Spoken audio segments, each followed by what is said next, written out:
Nu jau kā tradīcija, katru gadu septembrī Ikšķilas vidusskolas skolēniem ir drošības diena, kurā tiek atgādināts par drošības pasākumiem, kas jāievēro dažādās dzīves situācijās. Šogad drošības dienā, 18. septembrī, policijas darbinieki skolēniem rādīja gan prezentācijas un stāstīja piemērus iz dzīves, gan arī iepazīstināja ar savu ikdienu. Faktiski tas ir cikls, kas ir visām klasēm. Audzināšanas stundās jau mēs runājam gan par drošības pasākumiem, gan par administratīvu atbildību, gan par kriminālu atbildību, bet es vēlreiz uzsveru, ka septembra sākumā mēs vēlreiz atgādinām, kā ir jāuzvedās uz ielas, kāda ir tava atbildība, kāda ir tavi pienākumi, kas ir mobbings, kā to atpazīties, kā to cīnīties un dažādas lietas, kas skolēniem būtu jāzina. It kā zināmas lietas, bet vēlreiz un vēlreiz atkārtojam.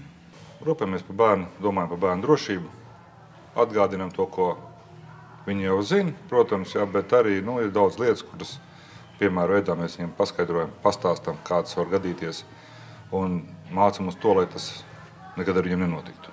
Jo bērnu drošība ir principā mūsu prioritāte numur 1. Tas būtu, tātad drošība uz ielas, ceļu satiksmes noteikumi, ugunsdrošība,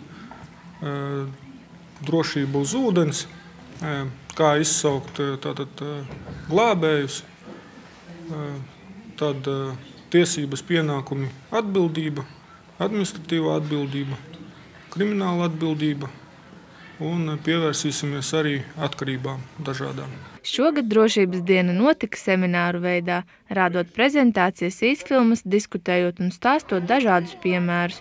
Savukārt mazākajiem skolēniem bija iespēja iepazīties ar policistu un policijas mašīnu ekipējumu, ar brauktuvēm un gājēju pārēju šķērsošanu, kā arī dažādu interesantu nodarbību veidā mācīties drošības pasākumus. Mēs pirmo reizi policijas mašīnā sēdējām. Mēs bērndārzā arī bijām uz policiju un uzdevā asterotājus. Mašīnās mēs nevarējām bērndārzā iekāpt. Un mūs aizslēdza mašīnā.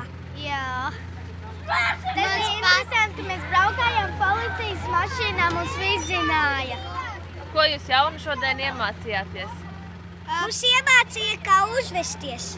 Nedrīkst iet pāri ielai, ja brauc, piemēram, mašīna garām vai spīd sarkanā gaisma. Un tur, kur nav gājēji pārēji. Nedrīkst spēlēties ar uguni. Jā, un arī Nevar kāpt svešās mašīnās.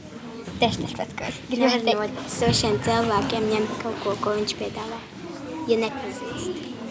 Cik es vēroju, skolēniem ļoti patīk, ja no dzīves pastāsta kādus notikumus, kā tur bija un kā tur atgadījās, kas tur bija, kas notika un kurš atbildīgs. Bērniem patīk tādi dzīvi piemēri, bet es ar prieku noskatījos, kad skolēni policistus uztver kā mūsu draugus un šīs puķas arī, ko bērni ir sanesuši policistiem. Jā. Tas ir tāds mīlestības un cieņas un draudzības apliecinājums, ka policija ir mūsu draugi, nevis kaut kādi, kas tikai mūsu regulē un pārbauda, bet tie ir mūsu draugi.